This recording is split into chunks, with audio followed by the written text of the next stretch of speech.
والسلام على رسوله وحبيبه محمد صلى الله عليه وسلم وعلى أصحابه وأزواجه وذرياته الطيبين الطاهرين.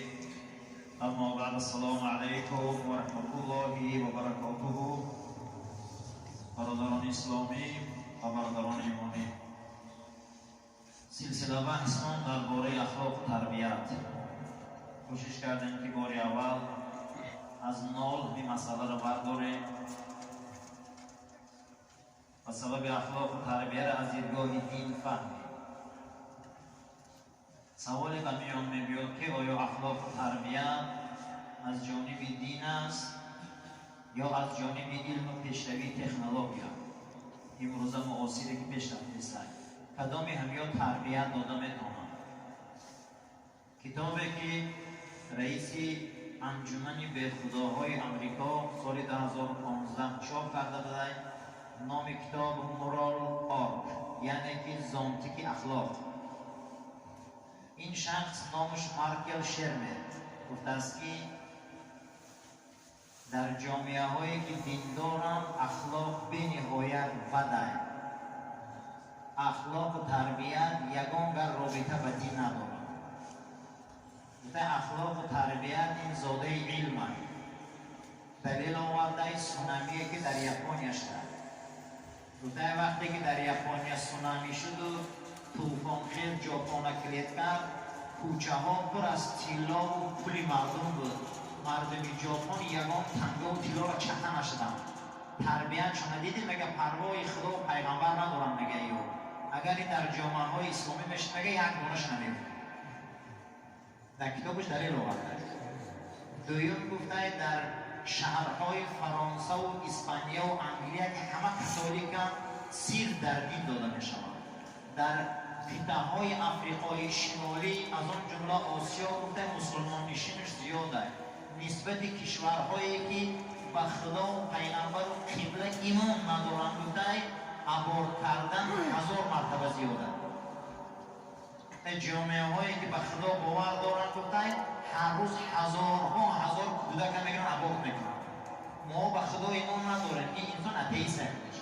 میگه ما یگان کودک سخت نمیکنیم، ابورت نمیکنیم. ابورت کنیم میگه بی‌رحمی در وجود هم کشورهای دیندار است.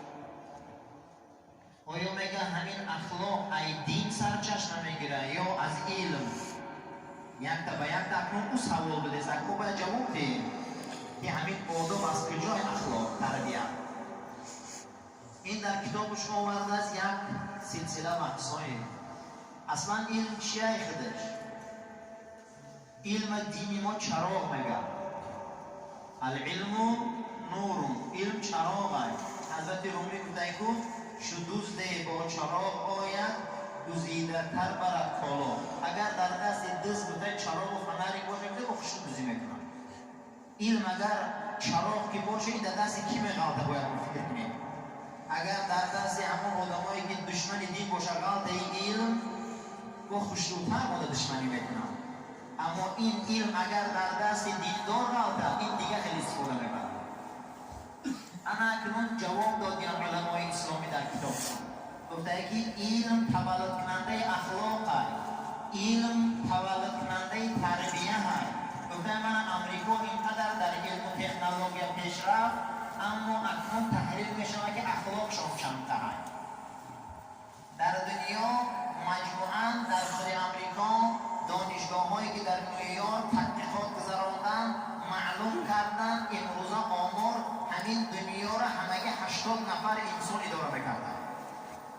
همین دنیا را 80 نفر انسانی که یگان گر به دین و پیغمبر رابطه ندارن. فقط به چی رابطه دارن اینا؟ به علم. اگر اینها میگن که علم تولد کننده اخلاق و تربیه، اگر اینها اخلاق و تربیه میداشتن 80 نفر دنیا را اداره میکنن. همگی 1% اهالی زمین 50% اهالی زمین اداره میکردن. 1% اهالی زمین 3.5 میلیارد آدم اداره میکردن. در خصوصا کشورها زیاده از 1 میلیارد انسان روزی کاریش